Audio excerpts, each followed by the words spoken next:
Hi, everyone. My name is Haley. And this is Laura. And welcome to The Body Pod.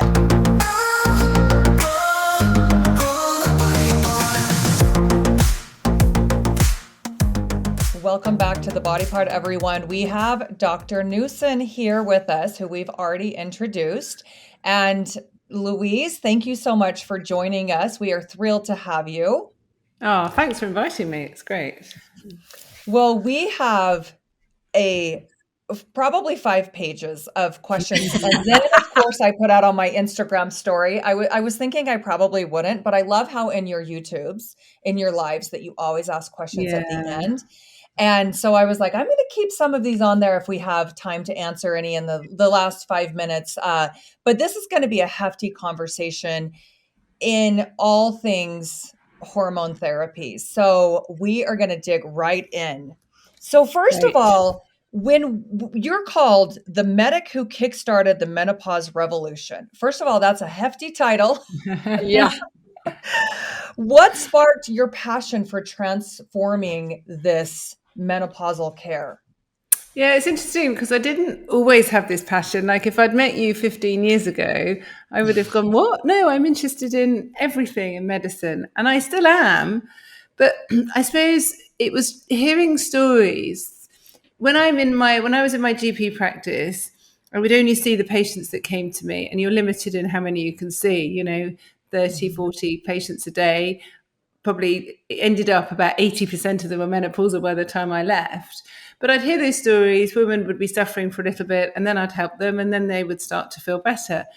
And then when I started to do my clinic, I thought it would just be an extension of what it was like in general practice, but it wasn't. Women would travel for hundreds of miles sometimes, and they would tell me how they'd been suffering for years because their doctor had given them antidepressants, told it was all in their head, that they'd needed other drugs, and all their symptoms had started since their ovaries were removed in an operation age 30, or since their period stopped, or whatever.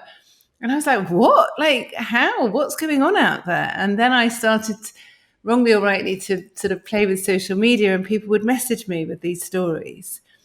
And then over the years, obviously, the clinic's busy, my social media is really busy. People stop me in the street and tell me about how they're not being listened to and believed. So what drives me now is just the injustice, actually, of what's happening and how the medical system is letting down so many women without any good reason. So it's gone from just being interesting to like something that's making me really sad and cross, actually. Yes. And what do you think? Do you think that one country has it a little bit harder than others? I mean, we're in America. Actually, Laura's in Europe right now, so yeah, I'm in Norway. Nice. But if we look at let's just take the UK and take America. Are there huge differences? I mean, I know there's a lot going on in America right now, but yeah, for sure, for lots of reasons. But you know what? Every country, it's bad. So lots of people say, Louise, what you're doing is amazing. UK is really increasing. HRT prescribing had been increasing, but the last few months it's plateaued again because there's various people who are trying to scare people away again from hormones. But let's think about it. 100% of women will become menopausal. About 5% of menopausal women globally are prescribed hormone replacement therapy. And in the UK, it's about 14%. But every menopause guideline, whatever you think about the guidelines, they all say first-line treatment for symptomatic menopause for the majority of women is HRT. So I'm not a mathematician, but 5% and 15% are not the majority. No. So even if you just look top line, do you know what I mean? Then it's bad. So I feel sometimes guilty with my work because awareness has improved, knowledge has improved, but access to evidence-based treatment generally hasn't really improved. Mm-hmm. So let's go to that, the evidence-based treatment. What does that mean to you? Because I'm in the strength and conditioning world, but I have partnered with a lot of influential experts, and I feel like there's that while menopause has gotten widely more popularized, there are two camps. Yeah. And the camps are, and sometimes it's loud. But I feel like everyone's throwing around evidence-based care. What does that mean to you? And what do you provide in your clinic that's different? No, it's a great question. And I think women's health in general becomes very polarized. And something about hormone health becomes really quite toxic in some areas. You only need to look at some social media comments and you're like, hang on, what's going on here? So obviously I'm a physician and all my work, whether it's hormonal or not, is based on evidence. And when I say evidence, that's scientific evidence, but clinical evidence as well. So we have to remember that medicine is a science and an art. So the science is knowing, the biology, the physiology, the biochemistry, the pharmacology, the studies, the trials, the evidence. But it's also the art is individualizing care. And that's sometimes lost in people who don't have a huge amount of clinical experience. So then, well, if we think about what menopause, perimenopause is, it's related to hormonal changes. Menopause is when the hormones are low because our ovaries don't work for various reasons. So then if we unpick what the hormones are, they're chemical messengers that work in every single cell. So then when I talk about hormone deficiency, there's already people going, no, it's not a hormone deficiency. Well, what is it then? Do you know what I mean? It's low hormones, therefore it's a low deficiency. So then you have to think, well, how does our body work with hormones? Well, the cells work better, the tissues work better, the organs work better. The organelles in the cells, like our mitochondria, work better. That's just fact. That's not me telling you something I've made up. This is just, basic physiology. But then when you think about treatment and individualized treatment, it's about choice. And I often will compare it with things like exercise. I don't need to tell you that exercising is really good, but there are different types of exercise and there's choices. Some people don't exercise at all, and that is their choice.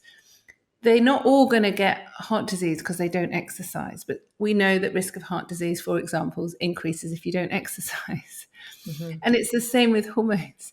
If you don't take hormones, there are risks to your future health. But you might be absolutely fine, but you just need to know and accept what's going on in your body. And knowledge is really important. And I see some people on social media who are going, look at me, I'm amazing and I've never taken a hormone. This is all done like naturally.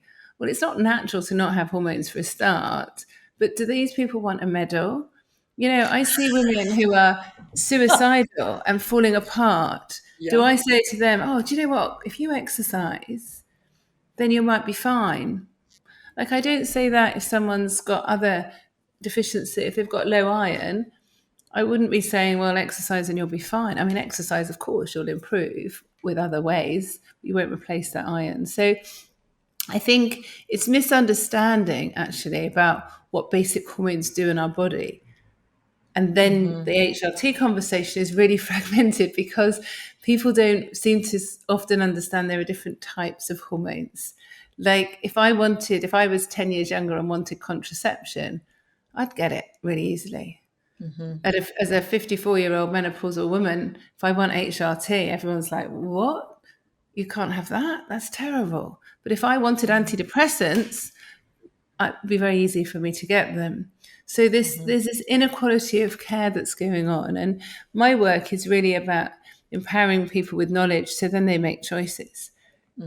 It's not saying you have to take this hormone or you have to exercise in a certain way. Just have this knowledge. But the knowledge has been hidden or it's been wrong. And just to be really clear to your audience, I don't work with pharmaceutical companies. I don't work with supplements or brands or, my knowledge comes from reading academic papers and, knowing a lot about basic science and then putting that into context for individual patients. Do you think that we'll get to what hormones pros and cons and what each one of them do, because I think those are still, with all of this information out there, I just know from from what I'm getting in my DMs and my groups, because I always hire a menopausal, like a menopause physician to come into my courses to educate, because not my lane. But it's amazing how much of the same questions come up all of the time. So what would you say are the top three, if you could pick 2 or 3 misconceptions about HRT that we're still getting wrong today, or most people don't understand? I think the biggest reason why people don't take hormones and don't prescribe them if they're doctors is the risk of breast cancer. That's the biggest thing people are scared about. Now, one of the things to think about is the study that scared everyone away from 2002 was using synthetic hormones. So even though it showed the risk wasn't statistically significant, and even though it showed estrogen only, HRT was associated with a lower risk of breast cancer, you can't compare it with the natural hormones, the body identical hormones we prescribe now. There has never been a study to show that our own hormones cause breast cancer. Like, it wouldn't make sense, really, even if you think about it as a basic scientist. How would our own hormones cause cancer? It just feels a bit weird, doesn't it? Yes. So that is the biggest myth that scares people away. The other thing is that people think that they're too old to be considered on hormone. And let's face it, we've got 20 years of lost women who have been misguided and denied hormones. So now a lot of these women who were 40s, 50s when the study came out, and maybe in their 70s, no one is too old to be considered for hormones. And then the other myth is all about testosterone, what it is, who can have it, what does it mean? Because a lot of people think testosterone is the hormone that people inject to be bodybuilders and have like massive muscles. And what those people are doing are giving themselves something that's like testosterone, but it's not the same. So it's like, eating strawberry flavored sweets rather than having strawberries. There's a big difference in the body. So those are myths. And not every hormone's the same. Contraceptives are very different to hormones that we prescribe. And even doctors don't seem to realize that. Okay. So if I were to come in, so Laura and I are the same age. We're both turning 48 this year. So it's a good assumption that we're in perimenopause. And I feel like this is almost I would love your advice, but it feels like perimenopause, where everything is really erratic, is the harder section. Yeah, it is. Totally. Than at least postmenopause. Yeah. But here we have perimenopausal women, the majority, as you said, from the statistics at the first of the call, that are either now menopausal or in this peri phase, that aren't taking hormones. And if this is the most dramatic, few years leading up to it, if I were to come in your office, and this is generalized, I know it's super individual, but do you normally, more than not, prescribe? What do you start with? Do you go in and just say, oh, progesterone's like the easiest one? Although I heard you say it was the most forgotten, or maybe the most misunderstood. Yeah. And I was thinking that was the testosterone. I feel like testosterone now is getting a lot of love. Yeah. It's kind of like the darling of the hour, but they each are so individual. Where would you just start someone generally? So it's a great question.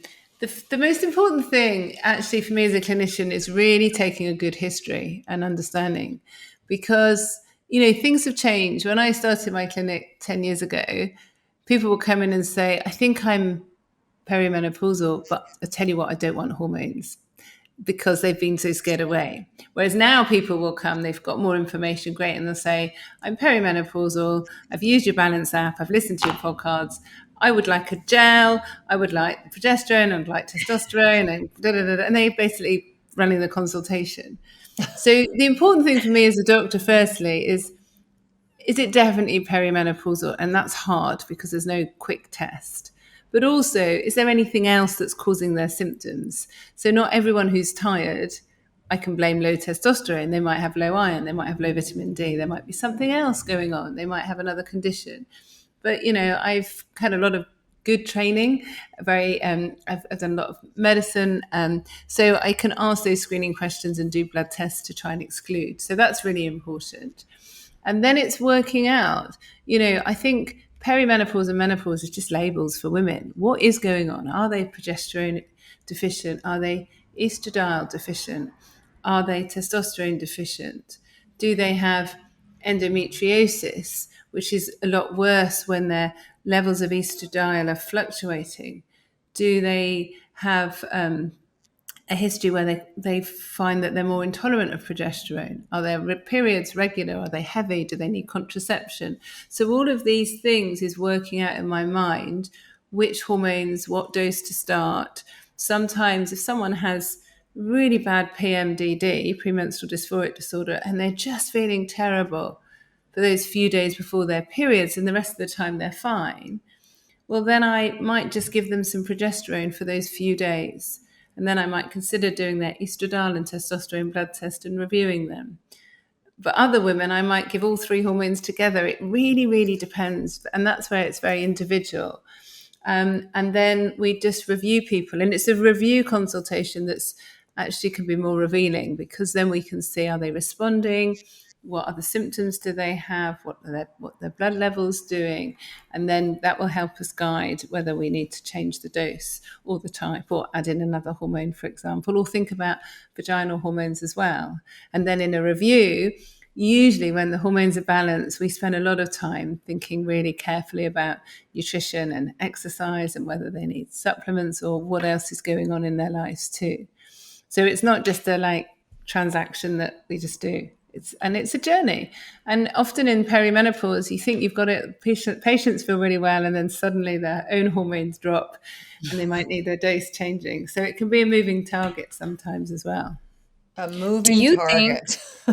Exactly. Do you think blood tests are useful for perimenopause, menopause? Yeah. So they have to be done. This is what I think, in conjunction with a really good consultation, because it's so easy now to get blood tests, isn't it? And people come in with these reams and reams. A lady came in yesterday and it was almost like a book of blood tests, but she hadn't even had her testosterone level done. And I'm like, oh, you've had all these other blood tests. So you have to be really careful. And our hormone levels do fluctuate and change.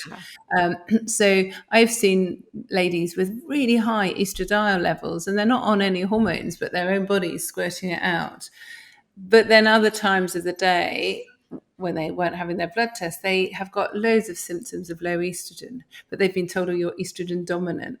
Well, they might be at the time that the blood test was taken, but all the other times of the day, they're having low estrogen.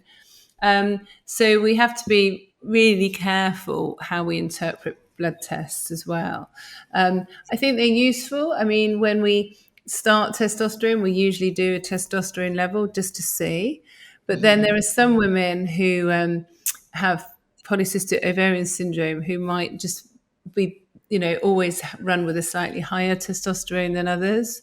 So we have to, this is where you take it in context. But we often do blood tests to exclude other causes. Like I say, like looking at their iron level, their vitamin D, looking at their kidneys, their liver, and all that as well. So, but you can, the thing in medicine, you only do a test if it's going to change your management. It's very easy now. I've been qualified for many years. It wasn't so easy to access all the scans and things that you can now. But I always ask myself, is it going to change my management? And if it isn't, then I'm not going to just do a blood test for the sake of it. Is estrogen dominance real? It's a great question. Yeah, I don't think really. I mean, there's lots of labels we give women. What does it mean that you're estrogen dominant? Basically, it means that you've got low progesterone and probably low testosterone. The balance of hormones is really important. And Professor Mo Kira, who's a urologist I know well in the US, he talks about the triangle of the hormones. And I love that, because you've got to get those three hormones balanced. Sometimes I talk about a three-legged stool. You can have the right height of one leg, but if the other two aren't there, you're going to be lopsided. So often it's because people don't have the other hormones balanced. So also sometimes when people are perimenopausal and their hormones really fluctuate, sometimes we do give a higher dose of estrogen, which seems a bit paradoxical, but then it stops the ovaries doing this yo-yo stuff. and that can be very useful for some women, so this is where it's all very individualized. So if we were to take estrogen, let's start with estrogen. Yeah. Because I feel like that's the one that gets the most love. Most women are very familiar with estrogen. So if we're taking that, we have vaginal estrogen and then we have systemic estrogen. So what are the different types? Because I was fascinated. Laura and I were talking about this before you jumped on, about the transmission of through a patch or through a gel. I didn't even think about like the skin texture and if the skin is thicker. And now I'm questioning, is mine getting absorbed? Yeah. I'm on the gel. Am I putting it in the right place? What are the options of placement? It's really interesting, actually, because it's very crude medicine. So we usually use it through the skin so it stays as estradiol, because there are different types of estrogen. And the estradiol is the anti-inflammatory, the good estrogen, if you like. And once we put something in our mouth, things get metabolized through our liver. That's just how anything works that we eat or drink. So if we have estrogen through our mouth, it can get metabolized to different types of estrogen. If we put it on our skin, it goes through the skin into the bloodstream, and then it stays as estradiol.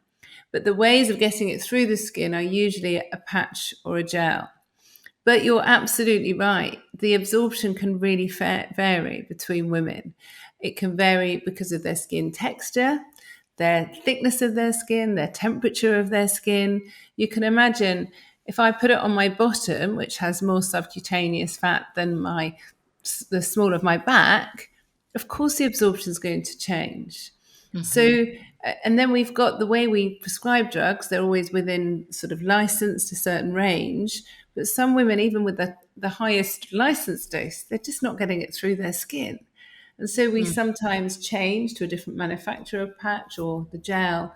But even then, you might have seen on my Instagram, every so often I flap mine in the camera and just say, like, they really don't stick very well. So I use more than one. But some people use a very small dose and they get loads more through their skin than I do using more than one, because we're all different. And we've known that for many years. But we have to have the right amount into our body so that it works to not only improve our symptoms, but also to improve our future health.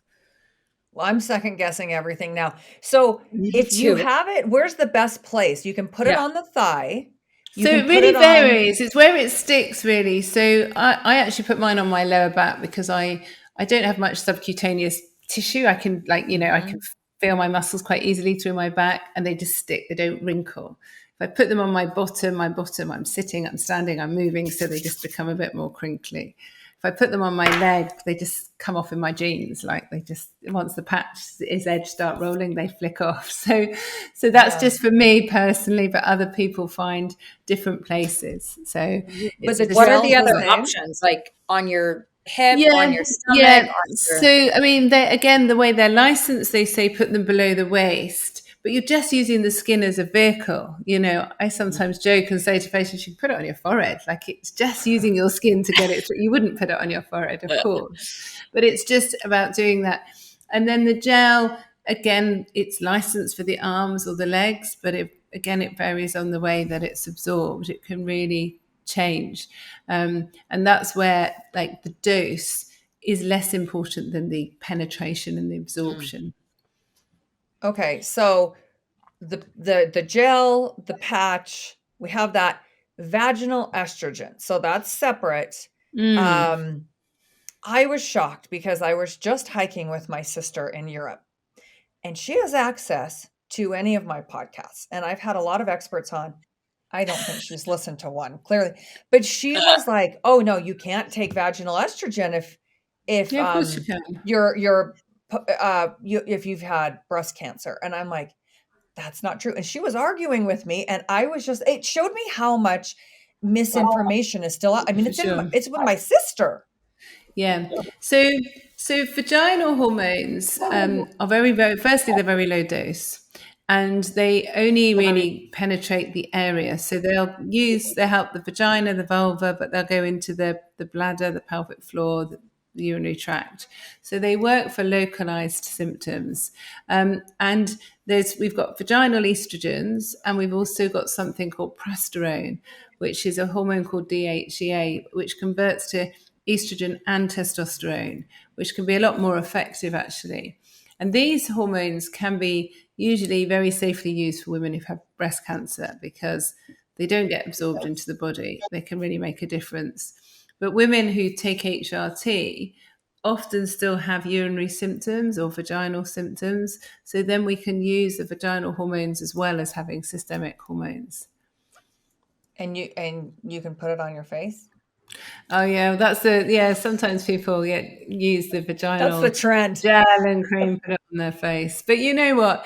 If you have systemic hormones, so all three hormones, estrogen, progesterone, testosterone, they work throughout your whole body. So they work throughout your whole skin. So they will improve collagen deposition. They'll improve the skin, the blood flow to the skin. They'll reduce wrinkles. They'll change the texture of the skin. Now, most of us, yes, it's the face is what we see, but there's no point having a young face and then like really old hands and dry, flaky skin elsewhere. So if, I don't know, people do it, but then they're not on HRT and I don't really understand why. Do you know what I mean? So I think we have to, of course, it's going to probably help. It won't penetrate very much, but it's the skin it's the biggest organ in our body. So we want it well perfused because if our skin is healthy, our liver, our lungs, our heart, our kidneys are going to be better as well. So it's all very well having a nice young face, but we need to be thinking about getting those hormones into our bloodstream and our body. Yes. We've all seen the 80-year-old that has the amazing 40-year-old face, but then the rest of the body. Yeah. Gotta remember. So if we move on to progesterone and the different ways, so we can have that orally, which I didn't even know. And I have to tell you, I was training a client and she was just she'd gotten on progesterone and she was super tired when she would show up in the morning for our training session. And she came back the next day and she said, "Oh, well, this is like I take it rectally now." I didn't even know that was an option. So you can take it vaginally, you can take it rectally, and then you can take it obviously oral. What's the differences? How would you decide? Yeah.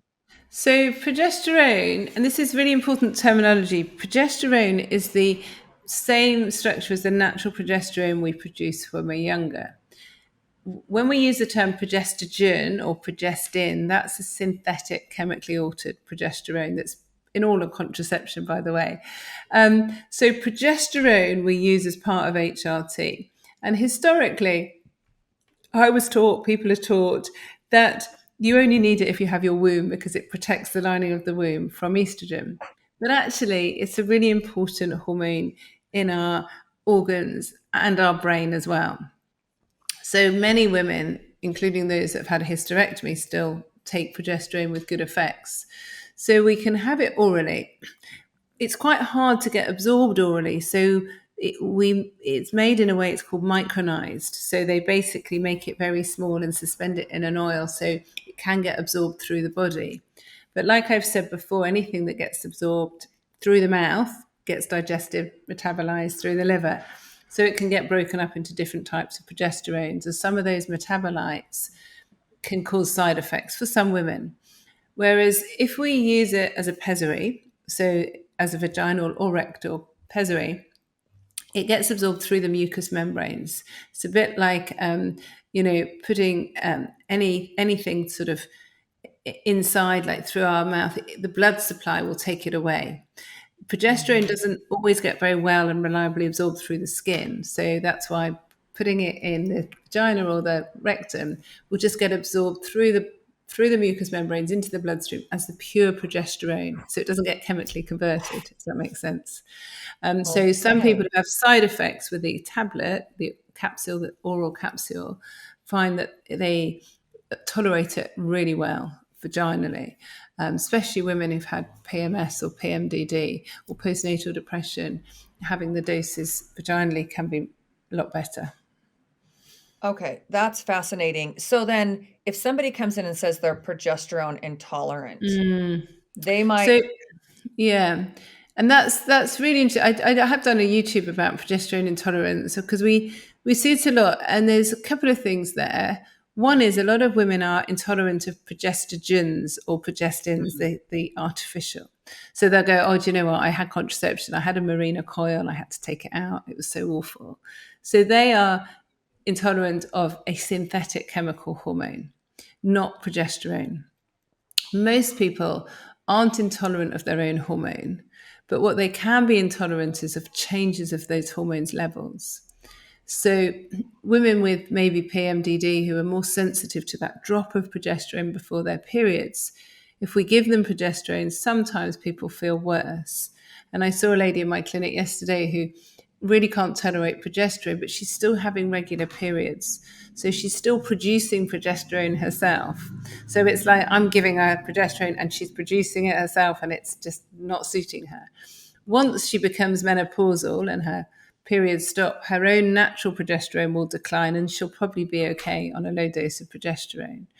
So it's again individualizing the care and really working out, is it progesterone intolerance or not? And some people actually, it sounds a bit paradoxical, need a higher dose of progesterone, especially as a pessary. So they have a low dose and they feel awful. You increase the dose, it stimulates the receptors better, and then they feel quite different and better. So Wow. there's so it's options and choices really, but a lot of people are not as intolerant as they think of the proper progesterone, if that makes sense. So do you recommend cycling it or just taking it daily? So it really varies again because we're all so different. If people are still having periods, we often cycle it just because if they had it all the time, they often get breakthrough bleeding. And it could be, no one wants to have breakthrough bleeding really. Some people have it all the time and feel great. They have no bleeding, they feel great. So why would I change it?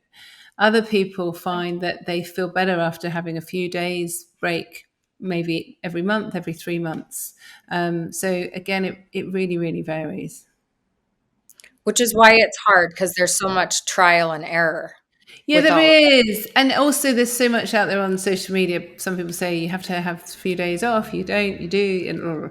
And the thing is, you learn by experience, but this is why everyone is different. And like what suited me 9 years ago, I'm not on the same dose and type of hormones 9 years ago than I am now. So it's evolving all the time. You know, I started HRT when I was perimenopausal.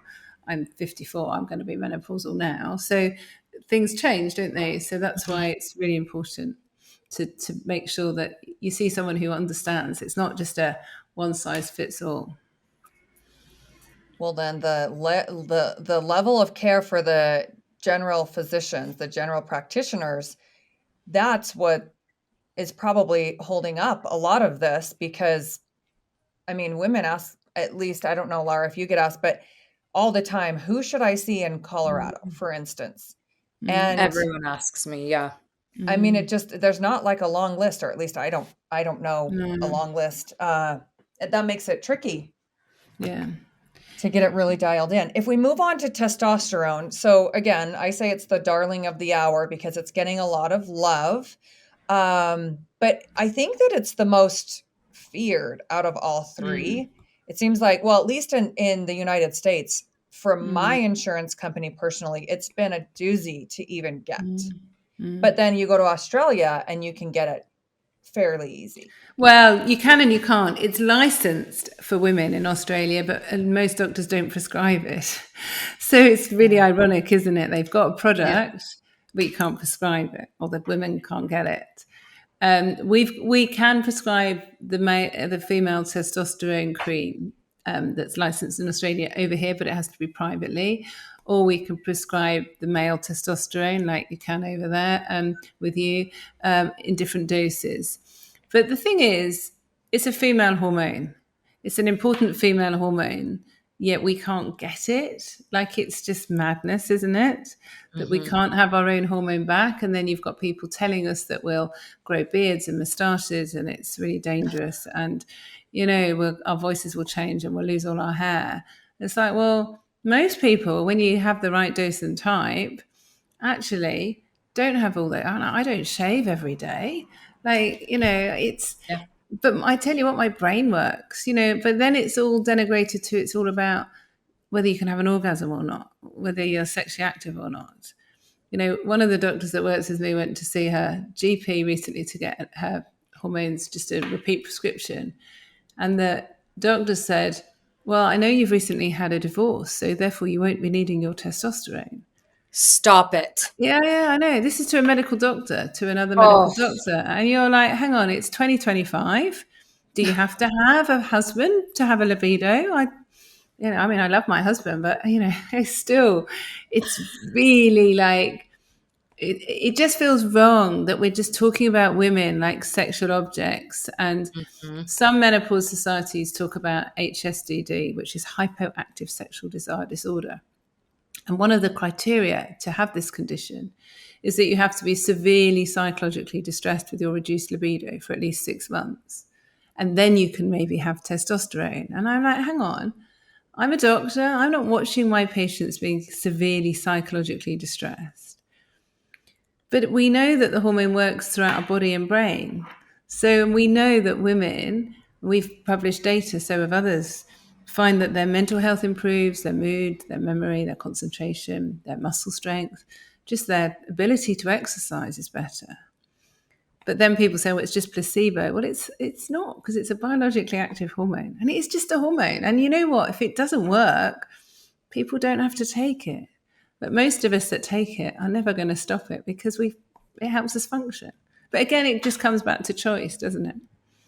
Yeah. So how would you determine, I know this might be going down the rabbit hole again. If I come to you and I say, my main symptom right now is brain fog, I can be on a podcast and mid-sentence, I'm like, what was I saying again? This is concerning. This has never happened. But that's the main symptom. Does one hormone combat that more than others, or it just all depends on the combination? So it does depend, but you know, if I could only prescribe one hormone to women, it would be testosterone. If I could tell you the hormone that has transformed the most number of lives and probably saved the most number of lives in women I've seen who have had suicidal thoughts, it will be testosterone. Wow. You know, I see a lot of women who have had really sad stories. You might have listened to the podcast I did with Jay and Haley, the mother and her son, she'd been in a psychiatric hospital for nearly 30 years on and off. So we see a lot of women who are like Haley. They've had awful psychiatric histories. They've been on antidepressants, antipsychotics, lithium, electroconvulsive therapy sessions. Sometimes they have ketamine. But no one's thought about their hormones. And often they or their family have put it together and thought, can I try some hormones? The HRT can help them, but you give them testosterone and then wait a few months. And these women are often transformed and they've had low testosterone often for many years. So we have to be really careful when we think about women not having testosterone. And I never thought about testosterone before. When I did psychiatry, I didn't know women even had it in their bodies. So, you know, I'm as guilty as any other doctor by prescribing other drugs. But if someone's got a low testosterone, they've got symptoms suggestive of testosterone deficiency, we should be really replacing a natural hormone. I don't really understand the dangers of it.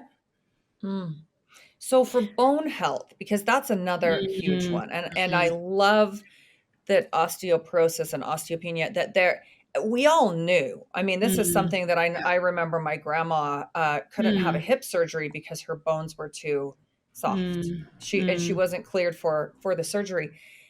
Do you see, again, is it estrogen that helps more? Is it testosterone, or is it combination of all of them? It's often all three, actually, because we've got hormone receptors for all three hormones on our bones. And our bones, as you know, are biologically active. So we have these cells, osteoblasts, that build the bone, and osteoclasts that break it down. And we've got androgens, so testosterone receptors, estradiol receptors, and progesterone receptors on these cells. So if they're stimulated the right way, the osteoblasts, they'll build the bone and keep it strong. If they're not stimulated, the osteoclasts will take over and they'll sort of gobble and make the bone weaker. So this balance is really important. So, our bones are biologically active, but so are our muscles as well. So both of those are really important. And it's almost forgotten. I think people think osteoporosis is an old person's disease. And yeah, it gets more common as we age. Or they think, oh, it's just a fracture that will be repaired and then I'll be fine. But I'm petrified of osteoporosis. I worry about osteoporosis of my spine, because when you see these people that are stooped, with the curvature of the spine due to osteoporosis, it's very painful because they have lots of little fractures. The coughing might cause another fracture, sneezing. They can't digest food properly. They can't breathe so clearly, but they can't reach for a cupboard in the same way, So, and we know obviously exercising, weight bearing exercise is really important. But we know that hormones, we've known since 1941.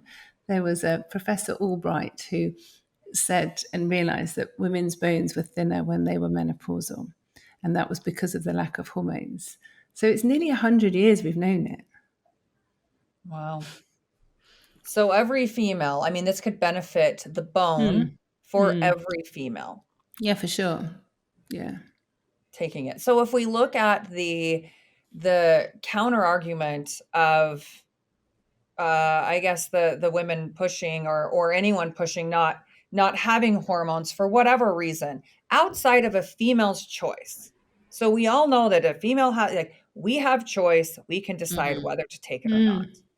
How many women do you see that come in that maybe aren't taking it, not because they're scared to or they don't have the information, but are choosing not to take it for whatever reason?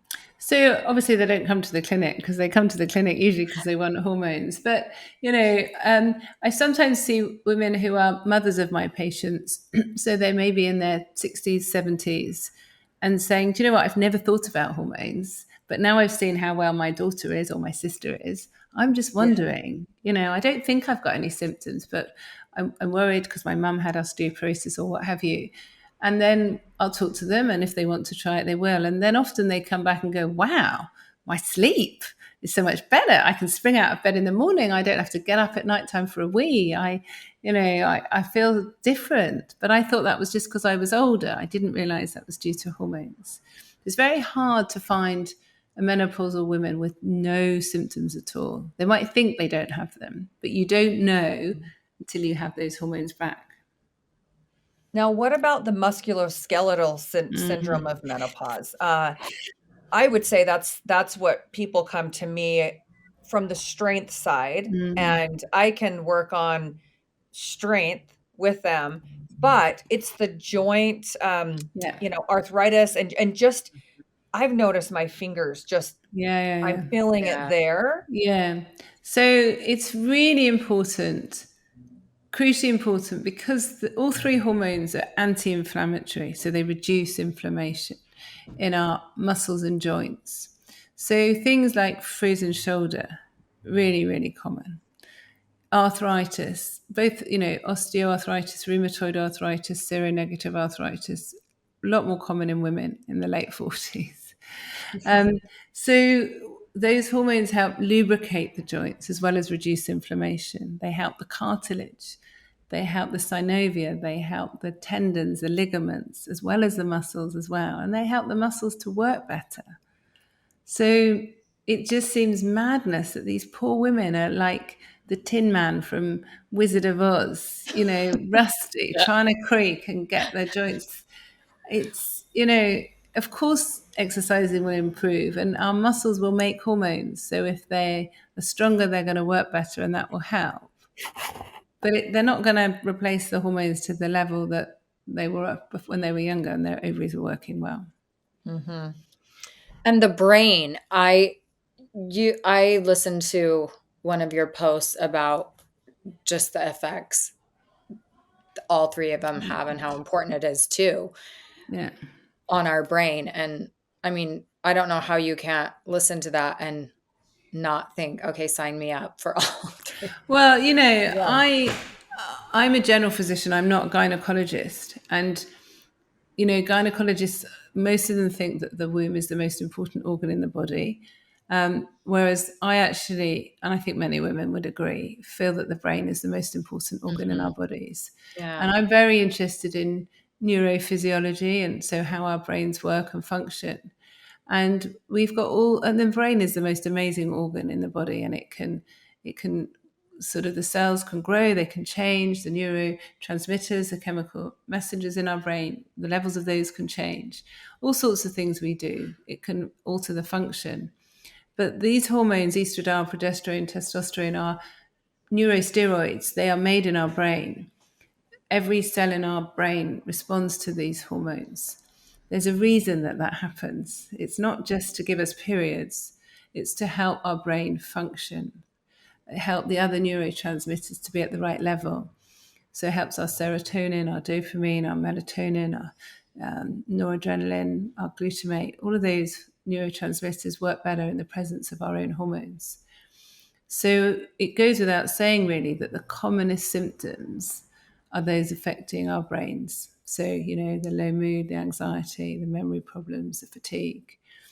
And a lot of people have very dark thoughts as well, but then you can see why they're misdiagnosed as having depression or psychosis or personality disorders or what have you.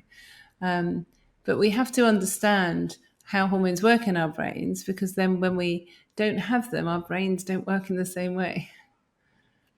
Our brains are not working the same right now, Haley. I don't think. We'll testify to that. So, okay, I'm going to cover some of these quick questions before we wrap up here. Clearly, we know that you can go through postmenopause without any HRT, but this person's asking, is it a must? Obviously, outside of choice, would you recommend it for anyone that's even asking this question? So it's a good question. I think you also have to think, what are the risks of not having hormones? So it's an individual choice. Of course, people can live without hormones. They can live without thyroxine hormone. But actually, if you've got symptoms, why would you suffer? But it's the health risks as well. We know that the commonest cause of death in women globally is cardiovascular disease and dementia. So taking natural hormones will reduce the risk, as well as we say, reduce the risk of osteoporosis that affects 1 in 2 women and other inflammatory conditions.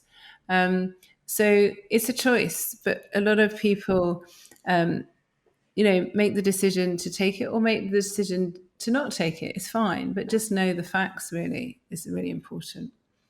Do you feel like any of these are easy to stop?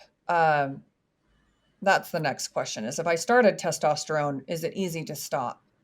Yeah, sure. But most people don't want to stop, and that's because they're biologically active. So, I take HRT and testosterone for 2 reasons. One, to help me, not have symptoms, because my symptoms were really affecting me. But secondly, I've already said I'm scared of osteoporosis. So I'll do anything to keep my bones strong. So I do weight bearing exercises. I take vitamin D. I'm active. But also I take hormones for that one reason. So even if I wasn't getting symptoms, I don't want my bone density to reduce. But that's my choice. Other people might not be on their radar and they might not mind. So the hormones we use only last in the body the same day. So if I don't use my testosterone tomorrow morning, tomorrow night I won't have any in my body. It doesn't build up in the body. It's not like antidepressants that it can take weeks or months to come off them. Oh, I felt it. I only took a certain amount on my 9-day Mont Blanc hike, and I ran out, and I could tell. Yeah. I could tell. Yeah. So how do migraines, and this is actually something that a lot of women ask, migraines and how they change over the menopause transition. And when you're postmenopausal, when you're officially menopausal, does it get better? So there's, yeah, for sure. So again, there's information on my YouTubes and podcasts about this, but migraine is a chronic, as in long term, and it's usually a genetic condition. So people will always be predisposed to migraines if they have them. But the brain likes homeostasis, it likes things the same, especially in people who have migraine. So anything that changes in the brain could trigger a migraine, including hormone fluctuations, like you say. So a lot of people find that they have worsening migraines in the perimenopause. And giving hormones back at the right dose and type can really help with migraines. Sure, they might improve in menopause when the hormone levels are low, but then you've got health risks, you might have other symptoms. So it's not really good enough to say to someone, just wait until your hormones drop and then you might be okay. That's not really the way I practice medicine. But we also, I'm a migraine sufferer. It's looking at everything. I still get migraines despite taking hormones. So it's looking at what we eat. I mean, I'm very strict with, I don't drink alcohol, I don't eat chocolate, I don't have caffeine, I don't eat processed foods, because all of those would trigger migraines for me, but other people might be fine. So it's working out your lifestyle. I mean, I'm very routine. I eat the same time, I get up the same time, I go to bed the same time. If I do too much exercise, it can trigger a migraine, so I have to be really careful. But other people are fine. So it's looking at what you need, but hormones have a massive impact, often in a negative way when they're not balanced properly, on migraine. Okay, so you've talked a little bit about exercise and diet. So that goes into proper menopausal prescription. If someone's seeing you, you guide them on that. What are your recommendations for exercise specifically? So I think exercise, well, it's very individual, really, really individual. And for some women, exercise might just be walking to the bus stop. It might be just parking their car a bit further away. Other people, it might be changing their exercise. It might be that they can't exercise the same because they're getting symptoms, but as they improve, they might get stronger. I was thinking about this last night. I'm probably stronger now than I was certainly 20 years ago, even 30 years ago as a student. I think I'm stronger now. And that's partly because as a student, I was taking contraception, which, probably means my muscles weren't working as well. But I'm exercising differently, but I'm able to with my hormones. It's a combination of things. So I feel sad when people say you're menopausal, you have to do this exercise, or you can't do this exercise. People are really, there's no reason we can't do more and more. But I think the most important thing, I don't need to tell you guys, but it's just doing something that people enjoy and that they can keep it as a routine. Because it's all very well, isn't it? Every January, people want to start running or start doing whatever. But, I still enjoy yoga, and I've been doing it for many years. But, other people are different. I've started doing some weights, and I quite enjoy that. Still like doing yoga as well. But, it's doing what's right and what fits into your schedule. Like it's all very, I like cycling, but it's 3 hours if you're going out on your bike. I never have 3 hours to myself. So I've just got to limit and change, But so it's, some people like exercising on their own, others like doing it together. It can be really social. I'm not that social. I'm quite happy doing it at home. But it's I think looking at it as part of your life, like we have to eat, don't we? You have to drink. You can choose to exercise, but it should really be part of your daily routine. And I think that's important. But it's the first thing that often goes. But I feel sad when people say if you exercise, you won't get symptoms. If you exercise, you don't need hormones. Because it's not an either or, I don't think. Yeah. So for any parting words on women that feel like they've been dismissed, maybe they don't have, how does one go about finding good care? Do you know what? I wish I could tell you easily, but I think the most important thing, firstly, is to get the information that's right for you. There's a lot of free information on my website, on Balance app. I don't work with pharmaceutical companies. I don't have a hidden agenda. So work out what's right for you and then try and find the clinician. And it probably won't be the first clinician that you see, but it doesn't matter. Like none of us as clinicians lose sleep if someone gets a second, third, fourth opinion. Like it really doesn't matter. And we need to remember that it really doesn't matter. And then take someone with you. And I would, have a really open conversation. No one wants to fall out with their doctors, but if they're really saying no, I would then challenge and say, well, why are you not prescribing evidence-based treatment for me? And ask them if you could try it. you know. And some doctors don't like being challenged. I really like it when patients ask me things. But don't give up, you know. And I think this is, and it's really hard.